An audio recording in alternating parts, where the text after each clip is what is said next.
So I say to the lady in my calmest voice, I say, ma'am, I know this isn't your fault. I know you're just a representative of Hyundai Motor Finance Company.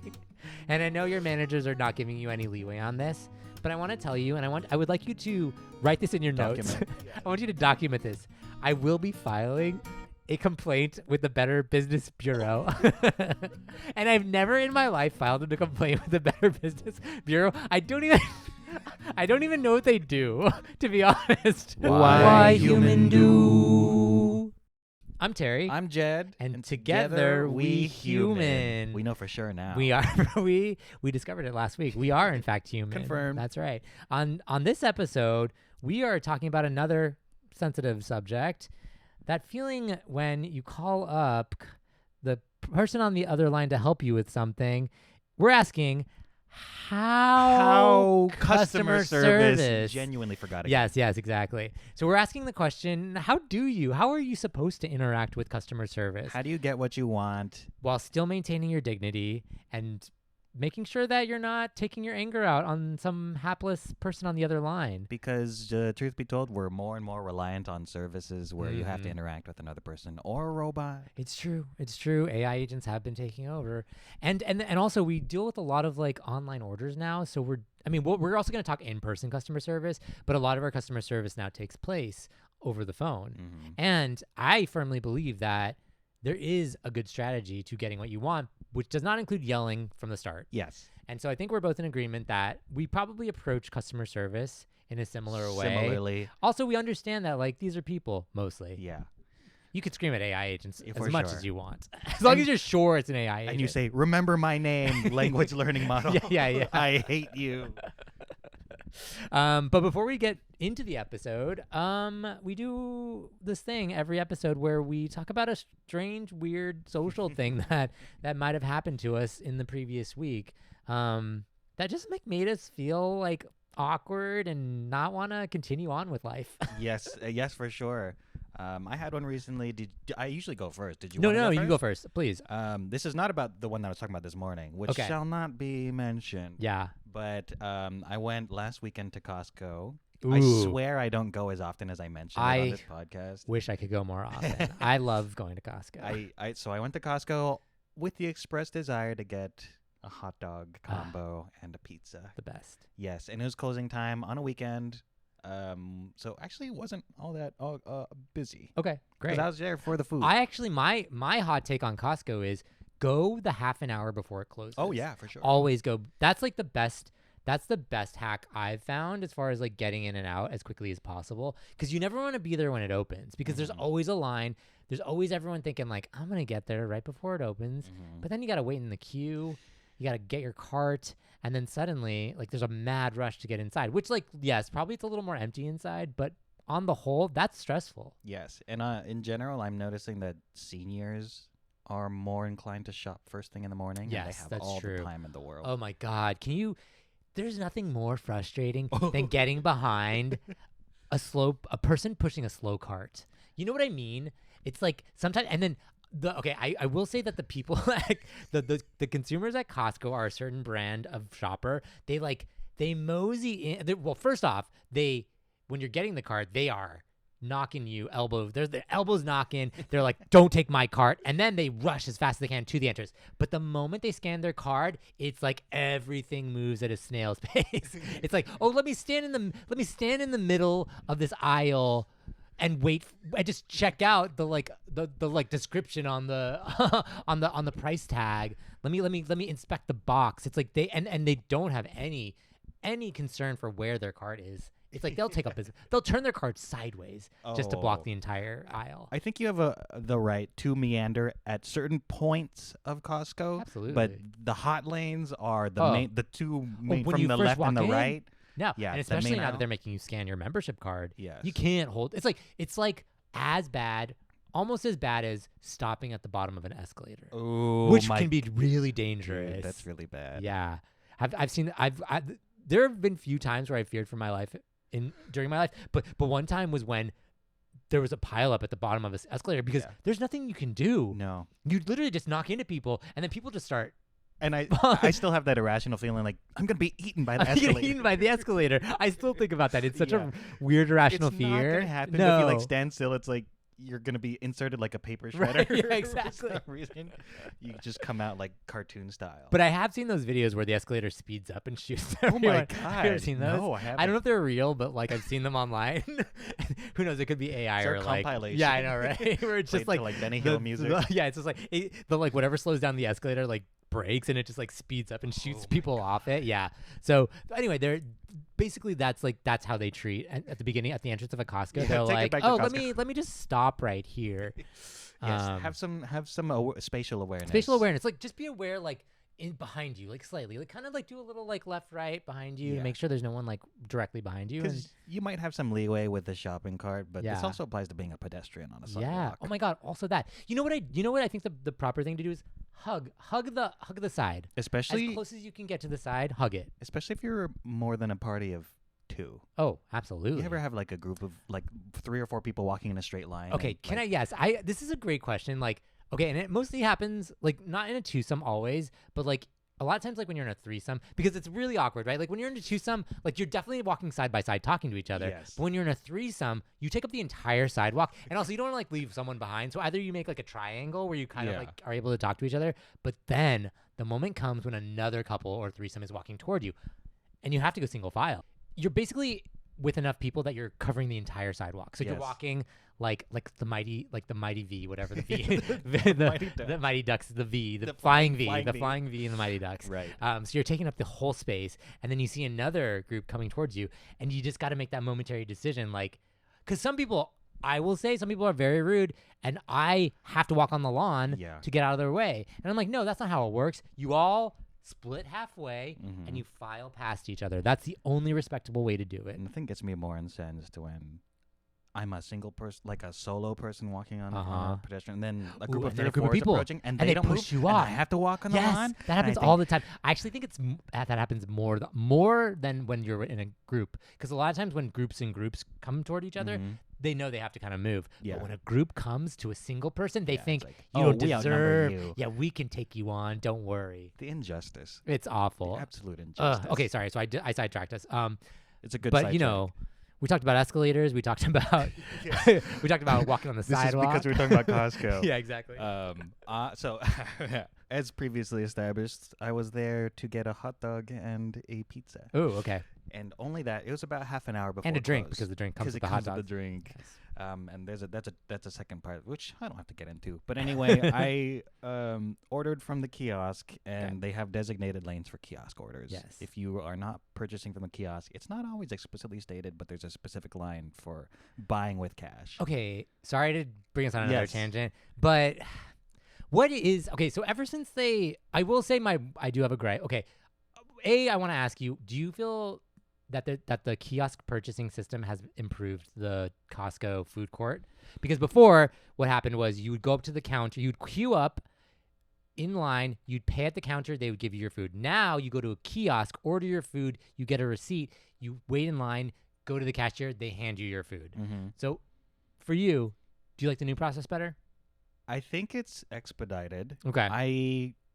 It was an adjustment for me. Yeah. Where I was just like, I don't want to have to go to a kiosk. I know, right? I just generally don't want to interact with a kiosk. True. And it's a little bit presumptuous to be like, pay first. Right. Which, I mean, like, you're well, still you could, doing like, it. yeah, exactly. But I mean, you could forget. You could like lose your receipt on the way. Like, there's so many things that could happen. Something that did happen, and we will get to the thing that happened, which is at this point, it's truly going to pay off. Yeah. But when I ordered, I was like, you know what? I want a strawberry sundae too. Yeah, great. And then when I put in the order, I had that with my hot dog combo and my pizza, and I'm like, I'm one person. I just got 2 cups. Yeah. How am I going to carry this to the car? Right. That's always the thing, right? Like, you can carry as many solid foods as humanly possible. That hot dog on top but you of that throw pizza. 2 drinks in, and suddenly your brain breaks. You're like, I don't know how to do this without a carrier. And even when you have a carrier, suddenly then you're driving home, and then you have cups on your floor. The tiniest bump is going to send those cups flying, and there's going to be soda all over. As a spoiler, because this is not the main reason I brought it up, that Sunday stayed put. Okay. The iced tea spilled everywhere. Okay, well, spoiler alert. But actually, so I do have a follow-up before we get back to your story. Yes. And then we'll get the because so on top of the kiosk, my major gripe is I don't love a queuing system where there's multiple start points. I don't like that. Because then you don't know which one. I think there should be a singular line queue, and you go to each of the different. That feeds the next one. Because then you're like, I mean, I get it. It's like grocery store checkout. You got to kind of pick what you think is going to be the quickest line. But in a case like the Costco food court, it's very contained. It has like a streamline. You could easily just funnel one line into many. Yes. And it would be so much better. But then you're like, oh, I got to pick this line. And then these people are moving faster. Then I got to change. Or like, because like a lot of times something like is like they have a huge order. Yes. And they got to wait for it. You've been behind that person who was like, I also want to. Oh my God. Well, maybe the kiosk has avoided that a little bit. Yes, I think so, because I couldn't take back that Sunday order. That's true. Yeah, you had to. You're like, once you had cups. Yeah, you're like, I don't think I can handle this. Well, I've made my bet. Okay, so you get to the. So I ordered cashier. from the kiosk. I go to the cashier, and again, if I were to have a gripe with Costco, which I wouldn't generally dare, I think they could make it a little bit more clear that there's a line specifically for people who are not ordering from the kiosk. Having said that, I go up to, it's my turn. I hand in my receipt to the person. They're very cordial. They start filling out my order. Yeah. A woman comes up next to me, and then she goes, do you mind if I cut? She's like half talking, and as I'm talking to the cashier, she's like, I'm half paying attention to her. She's like, do you mind if I cut? And she just says, she is holding up the line on purpose, and I've been waiting for more than 10 minutes. Who's And so I'm half processing this because I'm just getting my order in. Yeah. And I was like, and also you're mid-order. How is she going to cut you? Exactly. You mean cut the person behind you, basically. Yes. So I think the context was she was waiting in the cash-only line, and it was going slow, and she must have, by her own admission, by her reports, had said she was there for over 10 minutes. Oh.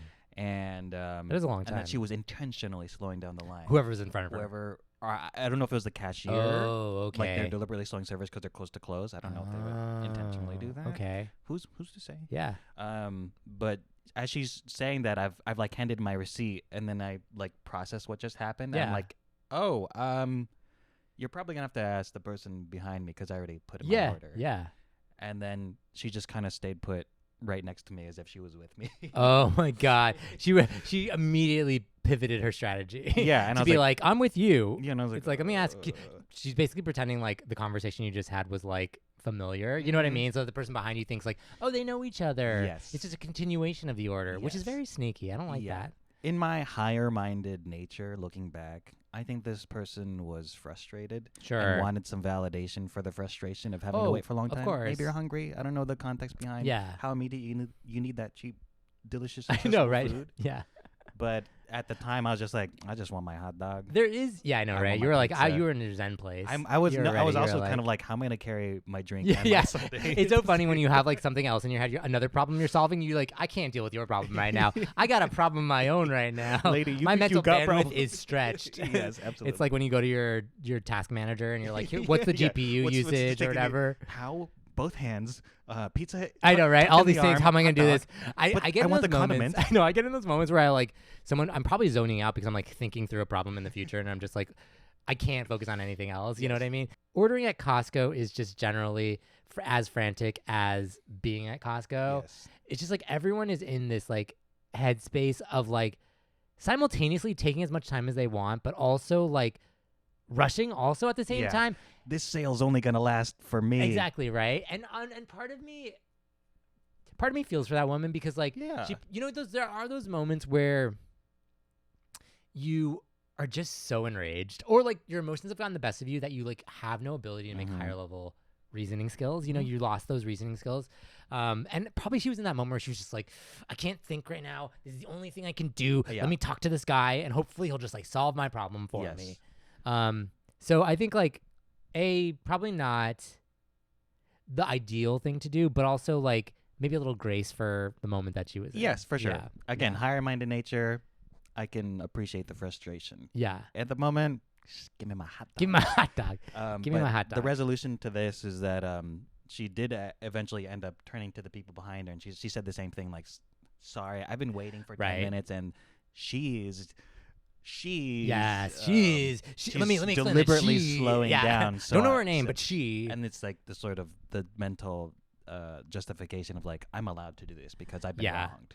Can I actually, just speaking of cutting in line, can I ask you, I want a social verdict on this, and I don't know if I did the right thing because, like, I've heard on the internet that, like, maybe it was the wrong thing to do, but years and years and years ago, this was actually when I was in college, I was taking, like, a summer course at a local community college. Like, it was a photography course, I think, and I had to go sign up for it in person. Mm-hmm. So I got there, but as I read, like, get there early. So I got there before the admission or whatever, like, the kiosk window opens so that I could, like, properly sign up for this class. And I get there beforehand. I'm the first person in line before the thing opens, and people start queuing up behind me. So there's maybe like 10 or 15 people behind me. And the window isn't open yet, but the lady's like getting ready to open the window. So everyone sees that. Mm-hmm. And then one person comes up ahead of 15 people and then directs her question to me. She says, "Hey," I think she said something to the effect of, "I had a really busy morning and I have to get out of here fast. Can I cut in line?" And to me, I was like also like 19 at the time, so I like didn't know what the proper etiquette was. And like in any other situation, I would be like, sure, whatever. But I felt this like really strong social pressure because there were 15 people behind me to be like, "Hey, I'm totally fine with you cutting in front of me, but like there's 15 other people behind me. Like you got to ask them if they're cool with it." And so I put the onus on them, and boy, did the mob mentality come out because they were like, "No way." Yeah, I think that's fair. I think things happen, and you're allowed to ask. Yes, sure. But I think you should be willing to accept the answer. the answer, right? It's the same. It's in the same mindset of like you get placed on a seat on an airline or whatever, and they're like, "Hey, switching. Hey, would you mind switching? We got separated." Yeah. Depending on the airline, you should ideally have chosen your seats together. Right. Yeah, totally. Unless you get switched up. That's for me. It's like, look, I know airlines are price gouging everyone in every way possible, and so like I, as a single traveler, will oftentimes just do the like, assign me a seat later, just because I can save the $40 or whatever. Right. Because I'm like trying to save costs, Yeah.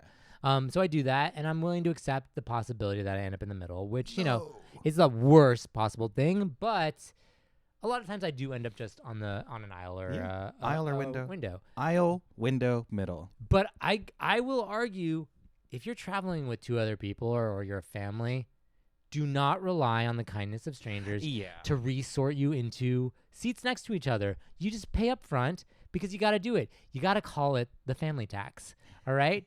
You guys families get a discount from the government on taxes every year, but you got to pay a little extra when you get on an airline. I think that definitely resonates. I think a lot of people rely on the ideal good nature of a random person that they ask. Yeah. And then if they decline, that person's in the wrong, and that's not necessarily true. Yeah, totally. There's a lot of social pressure. There is so much social pressure. I just like think, and you know what? My hot take nowadays is like more social pressure. More. Everyone, in this sense only.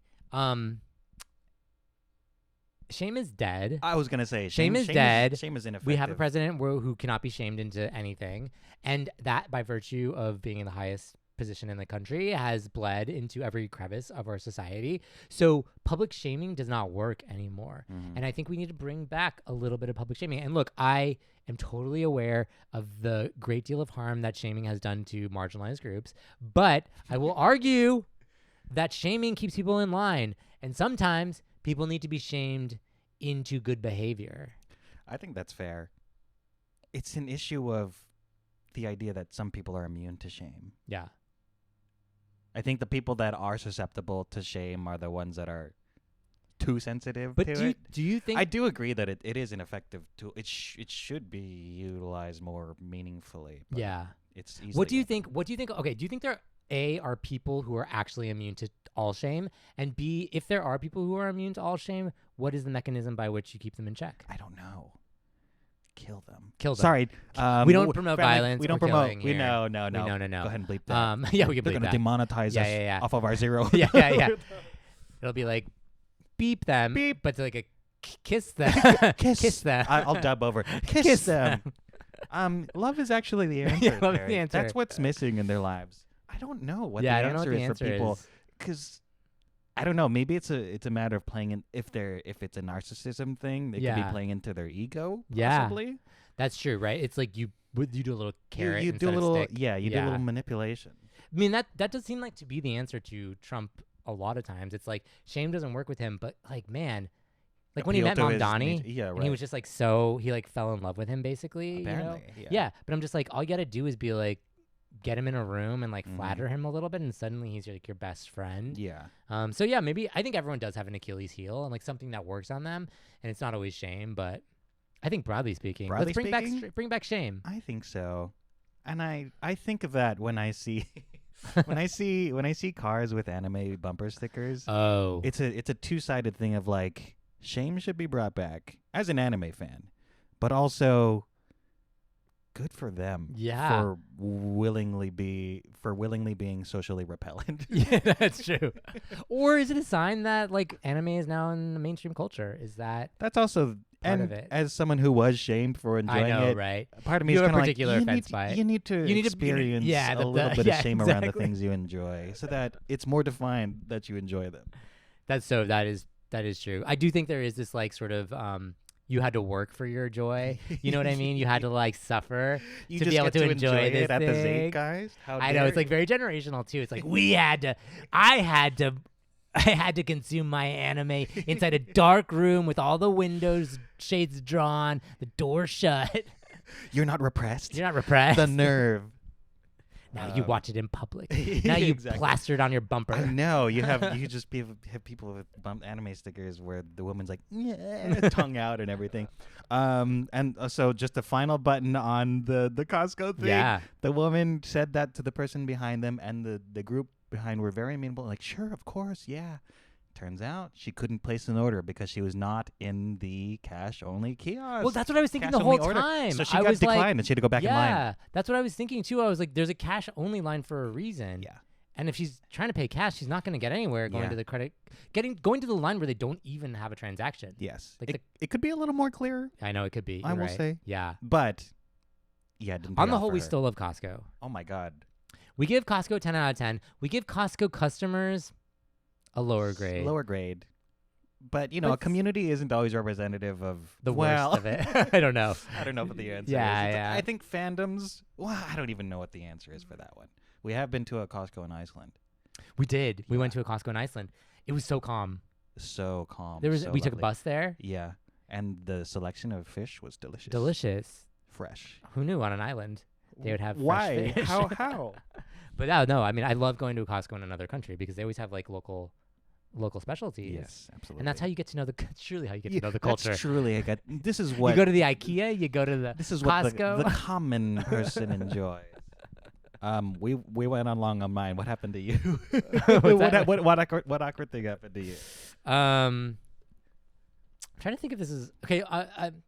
I will. This is actually not. The only thing that came to mind was because it was a customer service story, and it didn't actually happen. This happened quite a while back, but I wanted to bring it up because it reminded me both airlines and customer service, and maybe I can get a social verdict from you too. I'm the judge. Yes. Okay. This happened years ago, but I wanted to bring it up because it was a bit of a moment where I was like, did I do the right thing? Like, was I kind of like a little bit of a, not a dick because like, no, I couldn't have done anything else, but because like, oh, should I have like lived in camaraderie with my passengers who couldn't take advantage of it? Okay, so that's all set up for.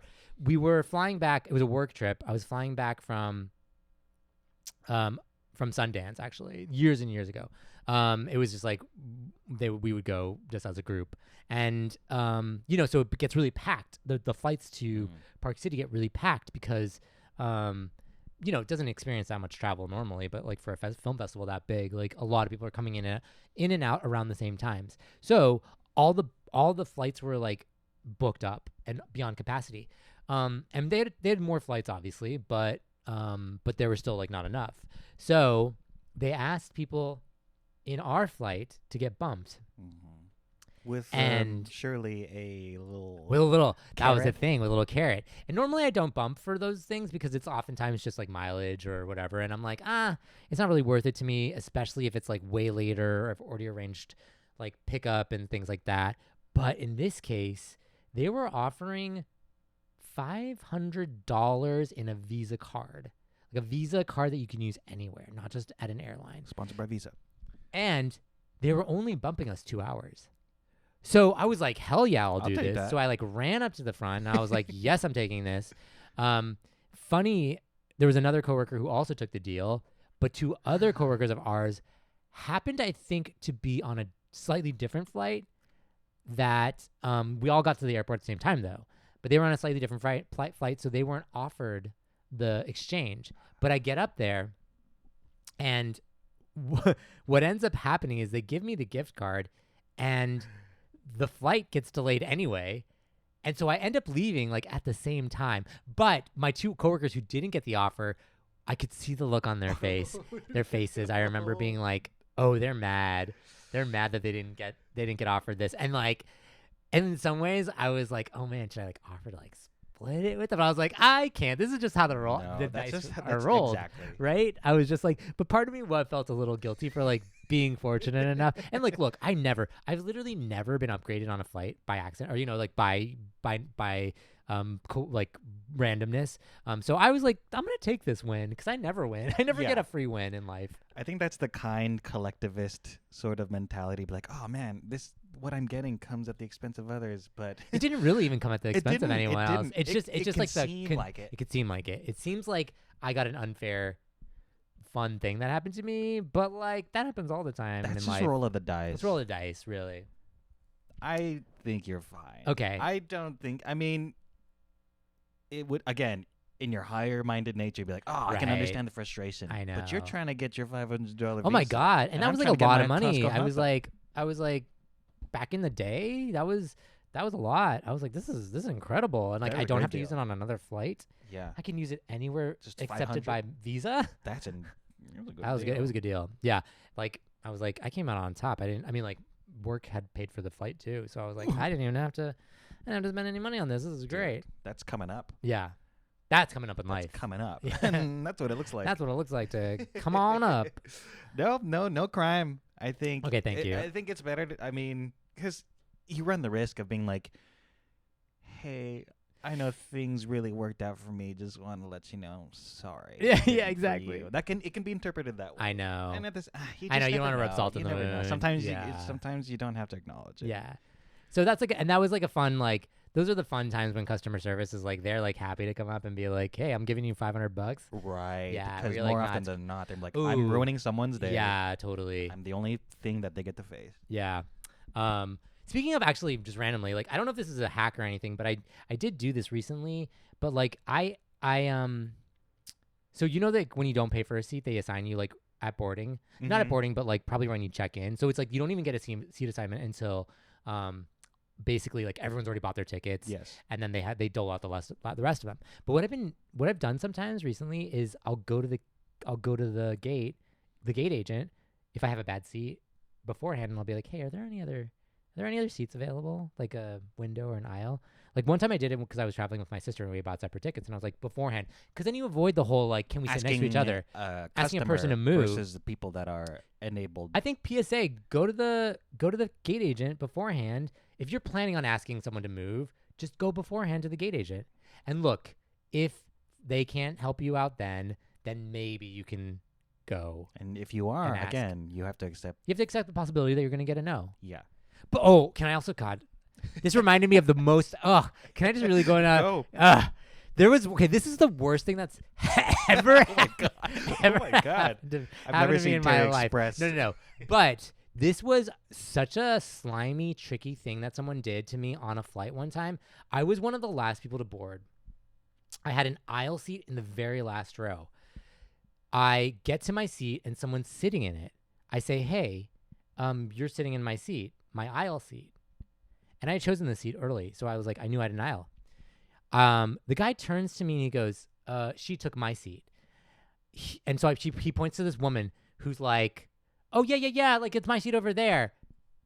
Turns out she had stolen this guy's aisle seat. She had a middle seat. The guy then steals my seat, and I get stuck in the middle seat for the flight. So she transferred responsibility to this other dude to tell me no, and she stole an aisle seat when she had a middle seat to sit next to her boyfriend. Oh. When they should have been sitting in like a Probably maybe they had two middle seats or something. But then you're just shit out of luck. This is the downward cascade of the scenario you posed earlier, where hey, can I cut in front of you and these 15 other people? Yeah, because you might be okay with it, but you're screwing over everyone else. exactly. What a slimy thing. Ooh, I was like, I looked at her and I said, and she immediately knew what she was doing. You could see it. She like looked away. She knew the whole plan. She experienced shame. Yeah, but she did nothing about it. She kind of cowered in her boyfriend's arms. She did. She like kind of like went like that. Visually. And I was like, you are not upstanding. So then the intermediary guy, he's in that position where, hey, do I pass it on to someone exactly, else? or do I take the hit? Do I take the hit? No one wants to take the hit. But I'm sorry. Like, I was like, this is my seat. I have it on my ticket right here. My boarding pass is right here. Were you able to resolve it with I didn't bring it up. It was going to be a 3-hour flight, which is long, but it's not as long as like a cross-country flight. Right. But the whole time I was like, you'd be seething. I was like, I can't believe someone would do this. Dude, that's 3 hours stewing. I know, 3 hours of stewing. I had to let it go, but I was like, this is not okay. Yeah, I hate that feeling. Social verdict for her. Send her to the guillotine. Send her to the Hague. Crimes against humanity. If it was an international flight. So yeah. Anyway, so this really does lead us into horror stories of customer service, because you can see those things escalating. Mm-hmm. And the truth is, a lot of times customer service is there to be an emotional like receptacle for you as a customer. They're there to resolve conflict between customers a lot of time. They're there to, they only have so many mechanisms that they truly have at their disposal, so many tools at their disposal. So I think like we go into every customer service, especially our generation, I think goes into every customer service interaction being like, let me also take care of you a little bit. Right. Because on average, their day to day, they're getting dunked on. Yeah. All the time. Yeah. And they're in that position to, for their livelihood, defend or act on behalf of a company. Absolutely. And represent them. It's like they simultaneously have to save the company money while preserving their reputation, because like both can do damage to the company ultimately. And so they have to be told like, you're allowed to give this much away in money, but you also like got to make sure the customer is happy. And like they always have like a survey at the end, and like that always counts towards their commissions and things like that. So I don't know. It's a really tough job to be in. So I understand that. And then go into every call with that understanding. I would say, okay, so maybe we could start with, okay, just off the bat, you dial into customer service. What's your like go-to entry into the phone call? Like, are you like a person who's like, hey, how's it going? Yeah. What's your name? Or are you kind of more like, hey, this is my problem, let's resolve it? If they introduce themselves, I pray that I've been listening well enough to be like, hi, name of person. Yeah, exactly. My name is blank. Yeah. And I'm presenting an issue neutrally. Yes. Because until it's clear that we're oppositional, which generally doesn't always happen. No. And has yet to have taken that turn. Yeah. Then we kind of gauge from there. Yeah. Okay. If they're curt and they're very short, then I'd be like, okay, let's just go straight to business. Adjust. Totally. Absolutely. You're kind of like reading into like how what their attitude is at the And moment. if they're like, I'm so sorry, blah, blah, blah, you know, they have to play that role. Oh, then totally. I'm going to make it frictionless. Absolutely. For sure. What about you? Yeah, I usually go in with like a little like of like a upbeat attitude, but I try to be concise and like get to the point. Yeah. It's funny. There's always this moment where they're like, "Can I get your name?" And like I don't realize like there's this moment where it's like, "Oh, you're doing this for security verification." You're like, I have to give you like my full name, my address, like all those things. And you're like, I want to know my name. "Yeah, I know, right? Come on." It's a little forward. Best of callback number. Yeah, I know. Come on, that's so forward. I'm just John Doe. Does that help you? But yeah, I usually go in with like a pretty upbeat attitude. I try to be friendly, but not overly friendly, because I don't love a schmoozer. I don't want to be like, let me butter you up. No. I just want to be like, hey, I understand that your job is tough. Yeah. Like, let's not make this. I also don't want to be like, we're initially combative. Because like, I do know my parents, and I think the boomer generation goes in ready to fight. They got the gloves on, and they're like, hey, I'm angry. Yeah. I'm angry that this happened, and I'm going to take my anger out on you. Resolve it or else. Let me like escalate. Yes. And I'm more of like, let's keep things calm. Yeah. Yeah. That is a very common tactic. My mom is a code switcher. Oh. She can speak regular English perfectly fine. Okay. But I do remember one time her picking up the phone. She went, hello? And then you hear like chatter on the other side, and she goes, my husband not home right now. I love that. My husband not home right. In the larger, I think in the larger context of like unknown voices on the other end, robocallers are like a big deal. And like I definitely always send a voicemail, but like some few times that I have to listen to their spiel, and they've gotten really good at like giving their spiel really fast before you can even get in there. So you're like listening for they don't even give you a chance to get in. They like have their spiel ready and they're talking for 30 seconds and then suddenly it's like, I'm not interested. I'm sorry. I can't help. I'm so sorry. And they want to keep you on, but then you just got to hang up. Yeah. But yes, oh my God, absolutely. I am a proponent of I don't speak English. My husband's not here. I am just a poor housewife. I make no decisions here. Yes. She's got full agency on Yeah, exactly. And then all of a sudden, she pays all the bills. She earns all the money. Yeah, exactly. Like, I don't. I'm fully here for like jumping into gender norms when they serve you. Protect yourself. Protect yourself in whatever way you can. So I think of like, for me, the service that I most commonly have to interact with regularly is Spectrum. Spectrum. Do you call them a lot? No. Okay. But more than any other. More than any other. Yeah. Because very often I'm a long-standing Spectrum customer. But and for that they raise your rates 10%. That's the issue, is that like so there's a little hack. I don't even know. Yeah, the hack. Yeah, I know but that retention services is a department that actually has the means to change your bill, not just straight up customer service. Right. They have to send you to retention services. So usually, if you're going to call and you want to lower your bill, you'll ask to be put to retention services, and they might protest and whatever. You can be polite, but firm. Be like, oh no, thank you. Yeah, I'm gonna cancel. I would just prefer to be, whatever. Yeah. And then you can be friendly with the retention services. Oh, sure, no problem. Hey, again, you have an issue that's neutral. It's not directed at the person. Totally. There's nothing in your language that suggests that person is at fault. Yeah. But maybe it's the sort of, hey, can you help me out here? Exactly. I'd prefer not to cancel. I love to shift the language to we're on a team together. Yeah. Like you and me, you're helping me out. Yeah, we're in this together. Like what can I do to what can you tell me the tools at your disposal that you can help me out. And let's work around. Let's work with that. Mm-hmm. Like I'm always like, I know this isn't. Sometimes I'll literally say like, I know this isn't you. Oh yeah, I love putting that out. I know this isn't you. I know you're just doing your job. I know you're just like you have to work under the. Maybe I did that recently with my Hyundai experience. I could go into the story if you want to hear it. Yes. And actually, it does have a great hack at the end, which I think is very important that I want all people to hear about. Okay, so this is good. Okay, so the situation is thus. I leased a car from Hyundai Motor Finance Corporation. Name it. Under Kia Finance Motor Corporation. I'm coming out swinging. I had a 2-year lease on my car, and time came due for me to return that lease. And so I returned the lease promptly, actually a month before it's due, because I ended up buying a used car in that time, and I'm like, I don't need 2 cars. Let me return it early. And so I turned it in, did all the proper paperwork, and I took pictures and everything, and I waited. I waited for the final bill to come due, and nothing ever really showed up. It took a really long time. I was supposed to hear back within like 5 weeks, my final bill or whatever, but it ended up taking them like 6 months or something.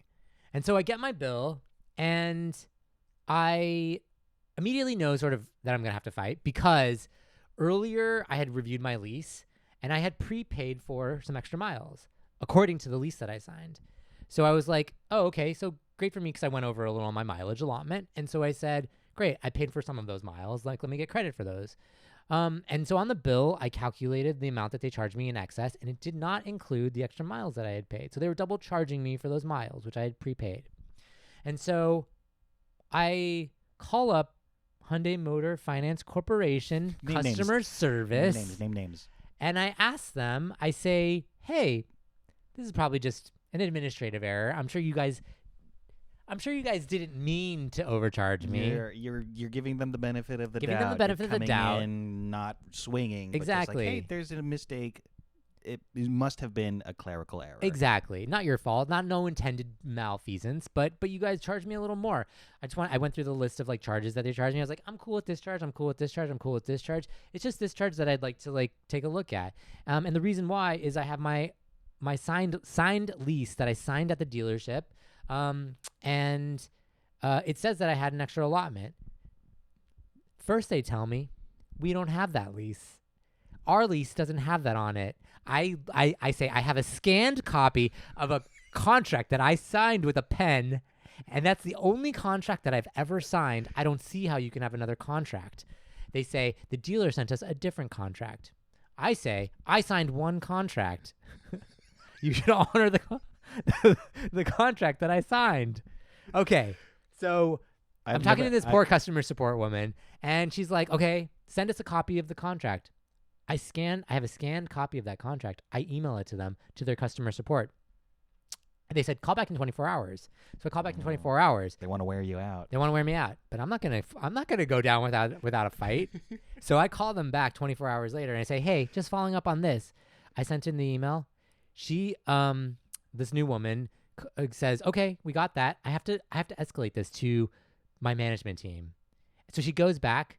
She says, sorry, our management team won't what's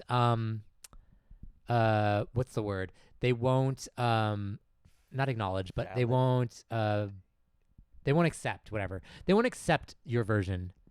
They won't accept your version of reality. Your signed version of reality. They say, this is on the dealer. They made a mistake. You have to rectify it with the dealer. It's your issue. It's your issue. They try to Also, pass the buck. As a bit of a scene painting, Terry's fist is clenching. I'm so angry. I'm like, I know this isn't your fault. I'm going to call the dealer. I'll play ball. I'll call the dealer.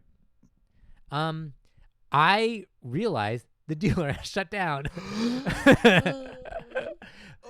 The dealer is gone. They closed shop. A new Glendale Hyundai Motor Finance, a new Glendale Hyundai dealer has opened in their stead. But they're a fully different management system. They have a different team. They don't have any of the records. So I call them and I say that. I'm like, okay, you have none of my records, nothing I can do about that. It's not really on you. You're just a new dealership that opened up. Like, I get that that's how it works.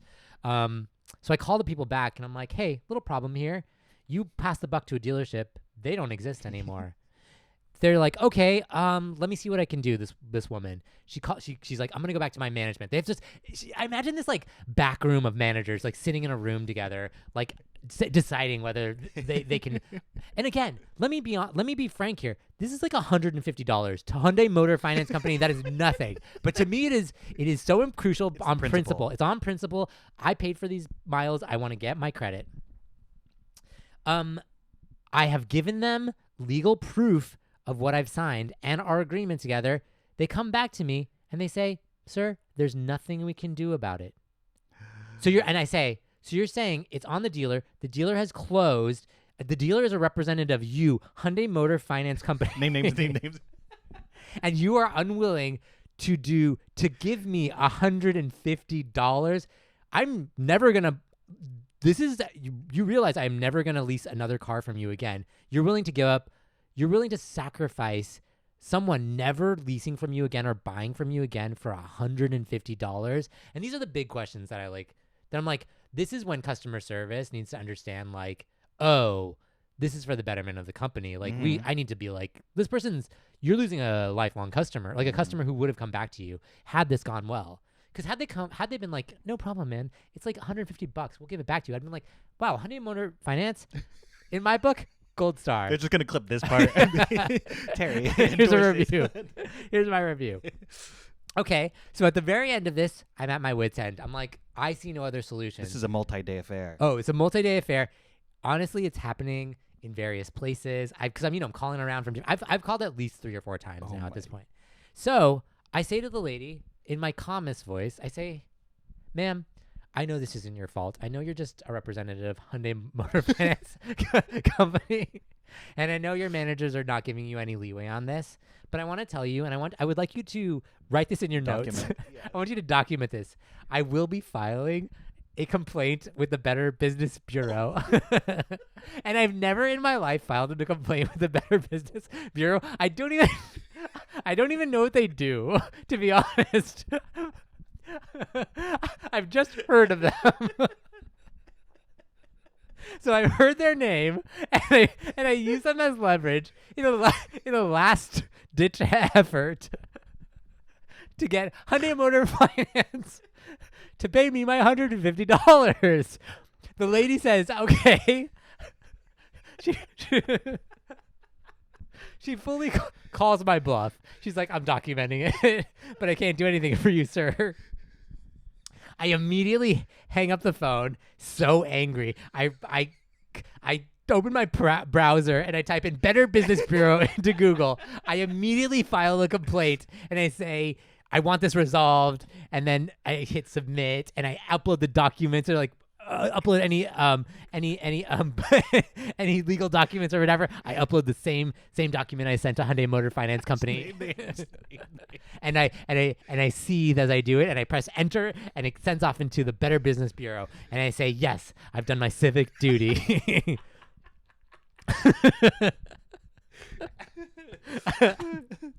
Okay, so I do that and immediately I get like a canned response being like, hey, we've received your Better Business Bureau has received your complaint and we will reach out to the business on your behalf.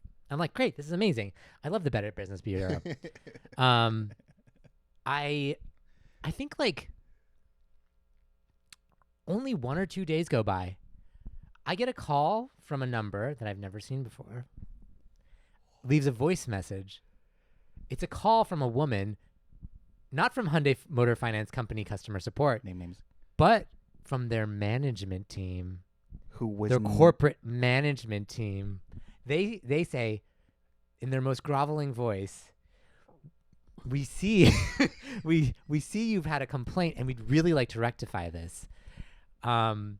Could you give me a call at your earliest convenience?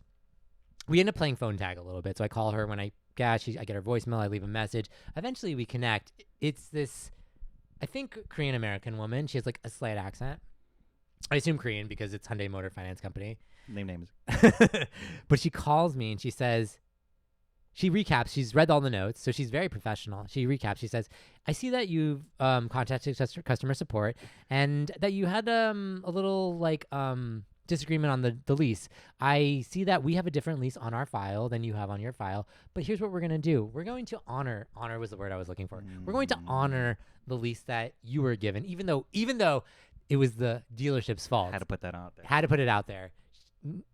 Can't accept the blame of the fact that you, Hyundai Motor Finance Company, are allowing people to use your name and likeness to sell your cars. You should be responsible for their behavior. But she does graciously offer to compensate me for the difference. And she does get a final dig in. She's like, well, it looks like you already paid the bill. I was like, yeah, because you told me I had to. And she's like, well, we could have refunded you like before you paid the bill. But then she's like, instead, we're going to cut you a check and send it to you. And so 2 weeks later, I receive a check from Hyundai Motor Finance Company in the amount of $143.72. I don't know how much it was, and I get my money back, and I get to keep my pride. So, PSA, an actual PSA and life hack to everyone. If you encounter customer service who is unwilling to bend or who has done something that you truly actually, and I will argue that it has to be really they have to be in the wrong, file a complaint with the Better Business Bureau. BBB. They respond to that. And document. Keep Terry your documents. Had his I had my lease available, so I had proper documentation. I had the receipts to back it up. Okay. I have never seen you so emotional. But you know what? Here's what I would like from you. Did I handle that okay? Was there any point where I mishandled that situation? No, I don't think so. I think everything was entirely justified, including the incensed feeling of being wrong. I was like, you had the documentation. I had the documentation. They had shirked the responsibility. They placed it on a dead dealership. Yeah, that feels like that's some conspiracy. That's some conspiracy level stuff. They're like, Glendale Hyundai dealership has gone out of business. Let's put the blame on them. Yeah, that is. And I do appreciate, it is important if you're going to do this to be principled. Yeah. Because you stood by your principles. As you said, it's like, 150 can go a long way. It's not in the grand scheme of thing, it's nothing. But it's even less to Hyundai Motor Finance Company. Right, 100%. So they should be willing to just eat that. It wasn't even them eating that money. They took my money. Yeah. They have my money. Yeah. Give me my extra money back. It's the thing where they rely on a war of attrition. That's a lot the of thing, a lot right? of practices will do this. Will be like, oh, We can send our cavalry of customer service Mhm. representatives to wear you down. Mm-hmm. But it does sound like an issue again of like the people that didn't seem to be empowered to actually do something about it until it gets escalated to Right, someone who actually has the power to do that. Yeah. Right. And But- at that level, you understand you have a different job, actually. Mm-hmm. Your job is to maintain the branding, to make sure that you're also maintaining your review on Better Business Bureau. Like, that's also your problem. Yes. Yeah. They care about that. So Yeah. Damn, that is incredible. That You could know, be a moth story. I feel like if I look, I wasn't born during the Crusades. I wasn't born during World War I or World War II. But if I had any war to go through, it is a The war war with Hyundai Motor Finance Company. I think there's a lot of things that it illuminates a lot of. It's a case study, really. Yeah. Is what it is. Does it? Okay, I would ask this. Does it, knowing me, would you say that story is representative of me, or is it an anomaly? An anomaly. I think I don't know. it is in. It is. I think it is representative of you in these ways. When you have, like, unshakable knowledge and on the matter, Yeah. it's you can't take away from the truth kind of situation. Yes, totally. You're fully empowered to do, and you have the means to follow through with seeing this, to have the conviction. Yeah. It's a matter of like having the conviction to follow through with something that you feel you are justified in pursuing. Yeah. That's I do have a strong sense of justice. So funny, I recently got a star chart reading done for Ooh. me, and I'm a Taurus, so I'm supposedly very stubborn, very stubborn. But like, I generally, as a characteristic, don't present, I think, as a stubborn person because I'm fairly amenable in many ways. Mhm. But one of my friends was like, oh my God, you're so stubborn. And I think this is one example that illustrates how I am very stubborn. It depends on the arena. I think it depends on the arena. It makes me think of a French bulldog, which I have been. Stay with me Okay, on this one, yeah. which I have been dog sitting for. Ooh, yes. This French bulldog, so lovely, so generally amenable. Yeah. But when going on a walk, if this dog doesn't want to go a particular Oh. direction, they will plant. Exactly. And Yes. they'll give you that look of like defiance. Yes. Yeah, totally. Yes, completely. And that's a different issue. I know, think. but I feel similar. I'm not a person who's like stubborn in the sense of like bullheaded and like Mhm. plowing through things, but I plant. Yes. I like, nope, I'm not going that way. Or I don't want to do this. No.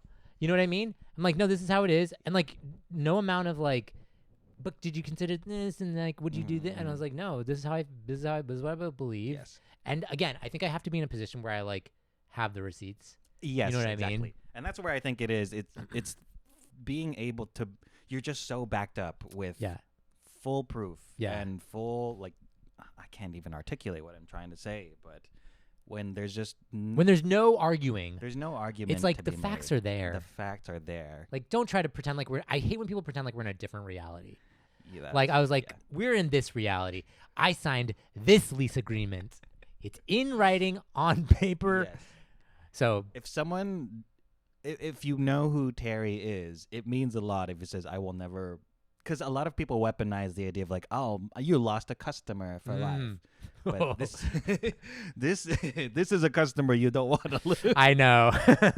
Well, I think about it now. It's like the way they rectified the situation. I do wonder if I would go back at this point because they did ultimately do the right thing. But boy, But it was a headache. But it was a headache. More It was than a a headache. headache. And There's I several think of about that too. I'm like, if I'm ever gonna have to like go back to this, like, you know, you think about it. Not that companies are people, but I think about companies in the way that like, I don't support Citizens United. But I do think about it as like, I too. you know, if you're ever gonna have to go back with this problem to a corporation or a company or like a friend, right? Like, how would they respond in that situation? And you know that like you just can't go to that person in that way. Yeah, that's the sort of thing where the issue was resolved, but thinking about it in the future, if you had an issue, would you want to go through that again? Are you expecting to go through Right. that I don't want to again? have to. Not I don't have worth to it. think about that. I want to trust that you're gonna do the right thing. Right. You know what I mean?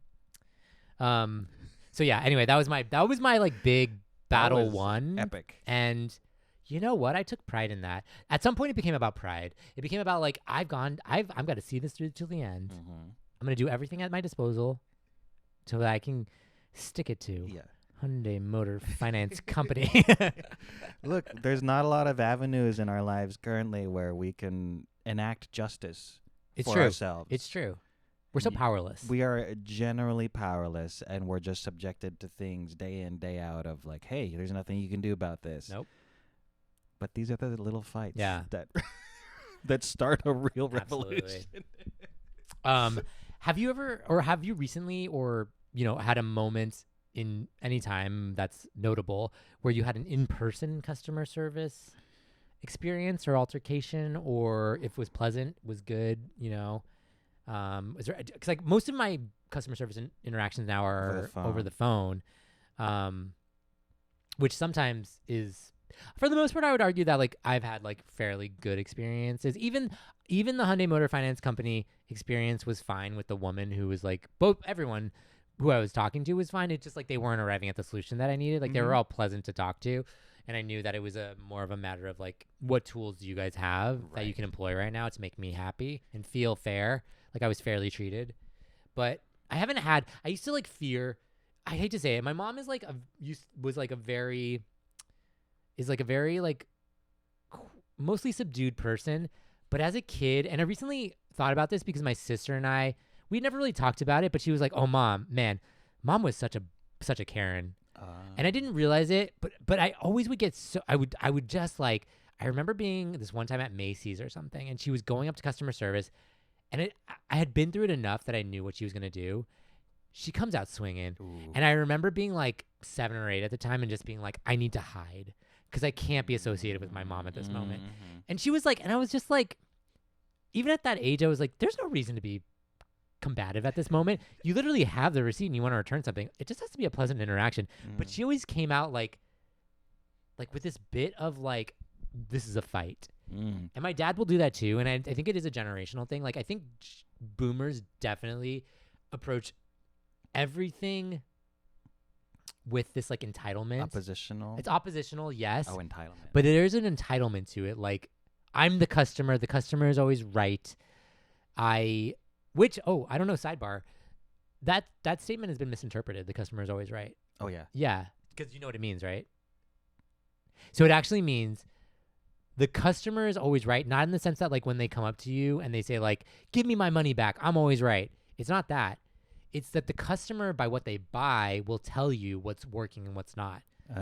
So the customer is always right. It's like if they're not buying this product, the customer doesn't want it, and that means the customer is always right. So anyway, that aside, I don't buy into this like the customer is always right because you complain about something, you should get what you want. I believe though that like there are certain expectations. Like you deliver a product, you don't fulfill the promises of that product, then you should be able to rectify that situation. I'm thinking about this like psychologically and sociologically. If a generally subdued person finally has an opportunity to, enact some sort of authority on a matter, it's usually as a customer, right? That's true. And where the power dynamic is. Where the power dynamic is in their favor. But I'm the Karen situation, I feel like it can be dimensional. Yeah. Because on the one hand, do I have an issue with someone advocating for what they want? Of course. Not necessarily, Oh, wait, you mean... Do I have an issue with do you them? have? Oh, you have an issue. Yeah, of course not. Not necessarily, yeah. but the way you go about it certainly matters. Yes. Right? Oh, my God, in a completely. respectful way. I think there's like a basic acknowledgement that you're dealing with another human being who deserves respect as a human being. I think like where we could unpack a bit of like, because Karen is deeply associated with customer service. Yeah. But I think we can unpack a lot of the tropes around Karens, I think, is when it's not really about advocating for what's owed to you. It's about when the entitlement. It has nothing to do with you. It's the entitlement is extremely high. You're asking for things that aren't necessarily owed to you. You're also policing other people's behavior, which a lot of times is like, that has nothing to do with you. You're not being affected by that. It's funny. I both find Karen's taken to the extreme to be totally abhorrent. But also, I do think that what we've lost in calling everyone a Karen is the social dynamics that keep people in check, which is, and I heard this at the end, I read this at the end of a book that was like, what we've lost in the internet and the siloization of the human experience. You don't have that grandma on her porch shouting at the kids, being like, don't skateboard down here, because you need what deteriorates communities is the fact that other people aren't policing each other in a lot of ways. You can't rely on just actual police to police neighborhoods. You need to all have a social contract that you're going to behave in a certain way, that you're not going to do criminal things. Like, and a lot of what keeps that in check on a daily basis is community. Right. And calling out people who call out bad behavior, calling them a Karen, is actually detrimental to that, I think. It can be, yeah, certainly, because if there's an archetype that exists of what a Karen is, if anyone veers in any degree into that territory, you can just dismiss them as, oh, you're just a Karen. Yeah. And I would like to take this moment to honor the actual women named Karen who have just experienced really the fallout of this over the past, I don't know, couple of decades. There are women you've named been Karen. unfairly maligned. Yes, your name is unfortunately in the same territory as Alexa's and Siri's. All of you out there. So I sorry. know. I'm so sorry. It is unfortunate that your parents named you that. Had they only had the foresight to see to know that 40 years in the future there would be a blowback against white women with a certain haircut. Yes. But yes, I do feel bad. I think like all things, there was some truth in the Karenhood, and like many things, it went too far, and it belongs somewhere in the middle. A Colleen. We were talking about a Colleen. We were trying to come up with names that, like, on a scale of 1 to Karen, what's a 1 and what's a 5? We came up with Colleen as a 5, as a 5 probably like in as the a middle point. But we couldn't figure out what a 1 was. I kind of like a k sound, but like Katie sounded fairly like younger and not making such a fuss about things. It was like an amenable name. Yeah, there's a K. Just a regular straight up K, like K-A-Y. That could be it. But anyway, we were thinking of maybe doing like a little K through Karen. Yeah. How bad was this behavior? Count your K's. Be careful. Yeah, count your K's. We've got 1 through 10, but no 3. No. But anyway, so we've talked about a little bit about like phone customer service, like how we sort of interact with those customer service, and in general the principle of like treat them like a human being. Yes, you asked me about a memorable in-person customer service situation. If there's anything that I think, I mean, it's not like super memorable, but it's the last one that I remember, which is that I went to AutoZone. Name names. I name names. AutoZone to replace my wipers. This was during the height of rainy season. Oh, yeah. And I was looking for ones that were compatible with my car. I'm turning my head visually because it's parked. Look at it. Parked outside. Look at it. Where we're recording. We look at that Fit look at fondly. Oh, look at that it. Honda Fit. Oh, man. The dealerships that keep wanting to buy my Honda Fit, but sorry. It's all mine. It's all mine. But I was looking for a compatible rear blade wiper because I got the 2 front ones. And this is something that I really appreciated with the person was like, hey, we actually don't have that, but you could buy it at a different business. Oh. A different location. They don't stock it at all. No. Well, actually, no. I think they said that it'll take a while to come in, but you need it right now. you can do like for a fact, I know that O'Reilly has it in stock. Wink, nudge. But that's I appreciate that. I really see, for me, that act endears me to that person and that company. Yeah, exactly. I'm like, oh my God, AutoZone is gonna like look out for me. They're gonna be like, we don't have the right products, but go to this other place. That's like, you know what? That's a good company. Yeah, or a good representative of that company. Exactly. Because you sacrificed one, I don't know, $15 wiper blade for a lifelong customer. Yeah, I'm definitely gonna go back and shout out AutoZone. in Los Angeles. Uh-huh. See, we do shout out the people who help us out. Please but we also sponsor us. call out But name names. Hyundai Motor Finance Company. That was such a tale. I love that. It's a thing that if you feel so incensed and so like energized to do something about it, that's usually having a when purpose you know, in life. that's when you is feel really like, nice. oh, this is why I was put here. This is why I was put here. To take on the big bad customer service of corporate America, corporate Korea too. Oh, sure. Yeah, it's an international affair. It's true. But I hope that the people that hear this story will feel like there are people out there that are sticking it to a company that may have screwed me over. Yeah. But I mean, like, I think it's important. Maybe we can shout out to the customer service agents who've done us well. Like yesterday I called up Covered California. I had gone in because, I don't know, weird, like, not glitch in their system, but a weird quirk of their system was I have, not to brag, but I'm losing my insurance. Flex? Okay. I'm losing my health insurance, so I have to apply for Covered California, but it's up on June 30th. So I put July 1st as the day I'm losing it. Unfortunately, the system reads that as you have 1 day of coverage in July, so I'm only going to give you coverage starting August 1st. So I call up, and they approved my application and given me a very healthy subsidy because I'm not making that much money this year. Flex. I'm basically in poverty.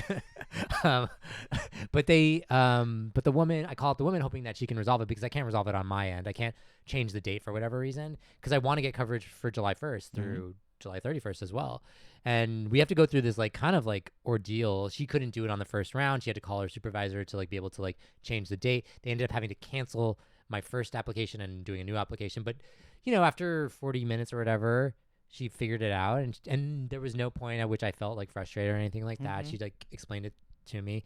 So let me just shout out to Covered California customer support, like doing the Lord's work. I want to shout out the Department of Social Services. Okay. Generally. Not Generally specifically. speaking. Not specifically just because I'm a agent. beneficiary of said social services. Yes. Here's the thing. It's a little bit tricky because you have people who are serving people that are in need. Yeah. Right? Absolutely. And sometimes these people are so burned out. I had an interaction with someone who was very impersonal and made me feel less than. Yeah. And then at the same time, this person's going through so much more. People. Do you ever feel like you talk to a customer support person who you're like, oh man, I really need to help you? Yeah.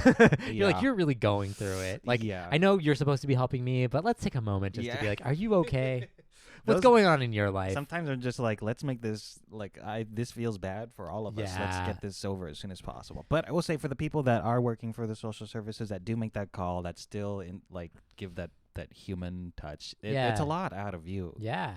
To still, be empathetic for the people that you're. Oh my God, it's so much emotional support. I really feel it. So shout out to both of those. The kind. Honestly, these social services, these what it really says is we're defying odds as two male podcasters on social services. Hey, on Covered California Healthcare. Yeah.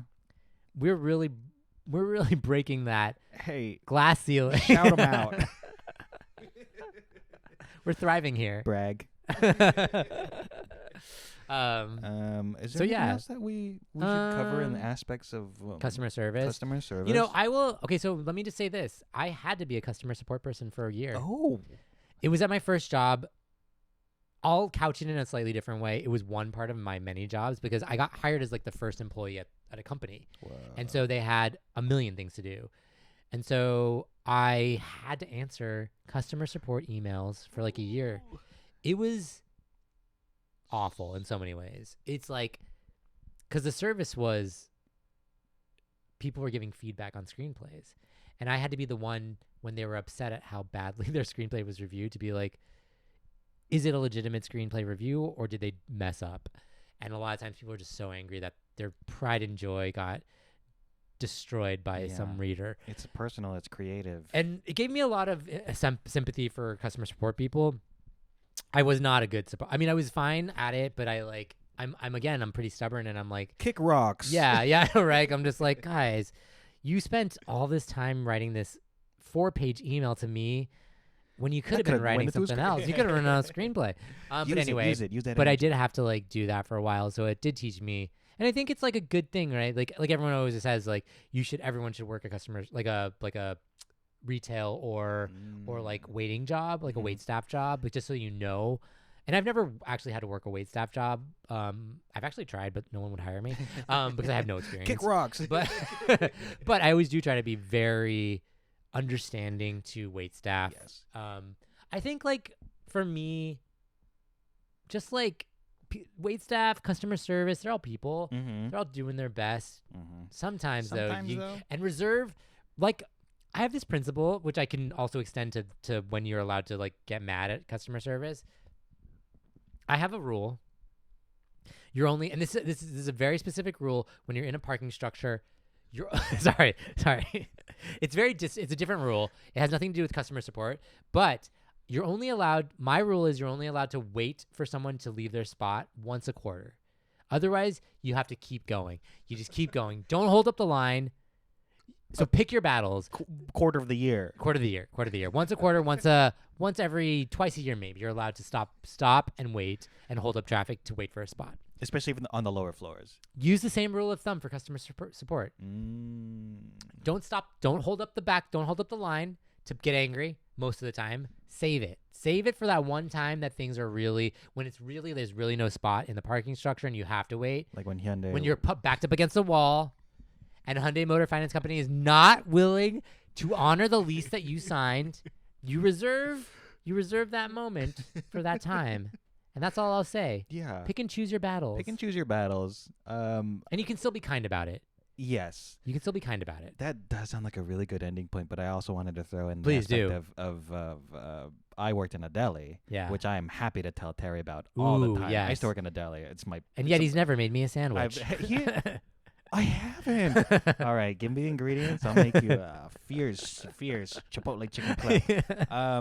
Damn, that's right. Anyway, I used to work in a deli, and the orders would come in. We would be separated because it was in a warehouse situation. Yeah. But when we moved location, it became front facing, so we had to interact with customers, which sucks. Yes. But people can put in their orders and they can put in they can enter their name. Okay. For me personally, I love being a number. Yes. I hate when they call your name when at they like, ask for my name. Hey, what's your name? Can you just call me 87? Yeah, just give me the number, because there could be another person named Jed out there. Yes. And it's never happened. It's never happened, but technically yes. Some people like to get cheeky with it. And I get the temptation. I Mm. remember one person on a horrible day that I was having, fully just beaten down by my managers, and my supervisor, and just so over the sense of authority that was being abused. And then someone was being cheeky and was like, they put in their name as Your Majesty. And so I had to say, grilled chicken pesto for Your Majesty. And again, this person probably had no idea what I was going through. And I also understand that, because for me the name thing is this false sense of familiarity that corporations I don't do. So I get it. This person's probably just being like, ha ha ha. Yeah. You're trying to be familiar with me. I'll make you do this. But they don't realize that corporate's not realizing this. No. It's just you. It's poor Jed. It's just poor Jed. Calling the sandwich out to Your Majesty when really you're trying to be make a statement about the corporatization of hominess or coziness inside the workplace. For me, if I'm ordering, for the longest time I would use a phonetically easy name to pronounce. Yeah, sure. A David. Totally. Because more often than not, they're going to get it wrong. Yeah. My name is Jed, and now when I say it, I spell it immediately after, because I have a compilation of receipts where I've been called any number of things. Jade, Jen, I love it. Jet. One was Jayed. Yeah. I get a lot of, because it's Terry, and there's a lot of airy sounding names. I get Gary, I get Jerry, I get all the airy names. I did have this kind of a little bit devious thought that you could do, because you like to be a number. But imagine a system that has a number system and a name system, and you just put in a different number than your actual number. You're just like, what's your, instead of in the name place, you, instead of putting Jed, you put 87 when your number's actually 103 or something like that. And so they're calling out No, 87. It's right here. No. The number 87, You not ordered number. this family Yeah. meal for yourself? Yeah, exactly. That's me. So don't get cheeky with it. Don't get cheeky. Yeah, don't. I think also it's like, remember that you're not making, if you're doing something to make the customer service reps life harder, don't do that. If you're doing something They're the wrong that target. actually is if you're aiming at corporate America, go for it. Yeah, As long as the customer service person is not standing between you and the target. because that's what their role is to be. They're Yeah. the buffer. They're Yeah. the That's why Better Business Bureau, baby. It should be called the 4B, not triple B, but the 4Bs. Whoa, Better Business quadruple. Bureau, baby.